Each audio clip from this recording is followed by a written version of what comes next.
வணக்கம்மா. உங்க பேர் சொல்லுங்க. அமுதவல்லி. கொஞ்சம் சத்தமா சொல்லுங்க. அமுதவல்லி. சரி, எங்க இருந்து வரீங்க? கோபாலபுரத்துலேருந்து வரேன். சரி, என்ன கஷ்டத்துக்காக இந்த தொடு சிகிச்சை எடுக்கிறீங்க? சுகர்னால. சுகர்னால. உங்களுக்கு சுகர் எத்தனை வருஷமா இருக்கு? சுகர் 13 வருஷமா இருக்கு. 13 வருஷமா இருக்கு. மாத்திரை வந்து 13 வருஷமா போடுறீங்க. இது அமுதவல்லி, இது எடுத்துக்கங்க. அவங்களுக்கு வந்து டயபெட்டிக் 15 வருஷம், 13 வருஷம் மாத்திரை சாப்பிட்ருக்காங்க, 2 வருஷம் வந்து இன்சுலின் போட்டிருக்காங்க, ப்ளஸ் அல்சர், ஹிப்பு பெயின் இருக்கு. 6வது மாசத்துலேருந்து வந்திருக்காங்க இவங்க.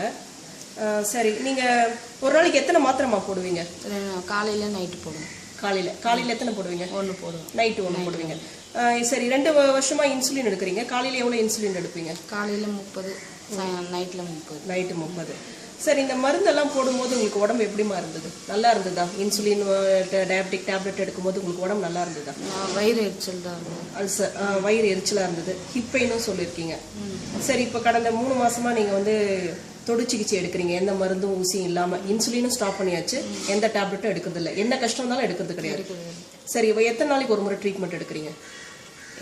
இங்க தொடு சிகிச்சை வாரத்துக்கு ஒரு முறை எடுக்கிறீங்க. இப்போ எப்படி இருக்கு உங்களுக்கு? மருந்து ஊசி விட்டுட்டு எதுவும் இல்லாத நல்லா இருக்கு. நல்லா இருக்கு உடம்பு. உங்களுக்கு நார்மலா இருக்குங்களா உடம்பு? சரி, உங்க மருத்துவ செலவு எவ்வளவு ஆகும் மாசம்? மாசம் 1,500 ஆகும். ஸோ ஊசி மருந்துக்காக 1,500 ரூபாய் செலவு ஆகிட்டீங்க. இப்போ எவ்வளோ ஆகும் உங்களுக்கு? இப்போ 400 ரூபாய் ஆகுது. 400 ரூபாய் ஆகுது. இந்த மருத்துவத்தை பத்தி நீங்க என்ன நினைக்கிறீங்க? நல்லா இருக்கு. ஏன்னா இன்சுலின்னா எல்லாம் பயப்படுவீங்க, நீங்களே ஒரு சந்தேகத்தோட தான் வந்தீங்க. இந்த மருத்துவத்தை பத்தி இப்போ நீங்க என்ன நினைக்கிறீங்க? இவ்வளோ நாளா 15 வருஷமா போட்டு இருக்கீங்க எல்லாமே. இப்போ எப்படி நல்லா இருக்கு? நல்லா இருக்குங்களா? உங்க எல்லாருக்கும் சொல்றீங்களா இந்த மருத்துவத்தை பத்தி? நிறைய பேருக்கு இது வந்து தெரியாத இருக்கு. உங்களை மாதிரி நிறைய பேர் எல்லாரும் ஊசி மருந்து இல்லாத எப்படி இருக்குதுன்னு பயப்படுறாங்க. அதான் நீங்க இருக்கீங்க இல்லையா, பொதுவா இருக்க மாட்டீங்க. ஒரு நாள் கூட விட்டது கிடையாது இல்லையா? இந்த 13 வருஷமா ஒரு நாள் கூட மாத்திரை இல்லாம இருந்தது கிடையாது. 2 வருஷமா இன்சுலின் இல்லாம இருந்தது இல்ல. இப்ப நீங்க கடந்த 3 மாசமா இல்லாம இருக்கீங்களே, அதை நீங்க வந்து தெளிவுபடுத்துங்க. ஓகேங்களா? நல்லா இருக்குங்களா அந்த மருத்துவம்? நல்லா இருக்கு. நன்றிங்கம்மா.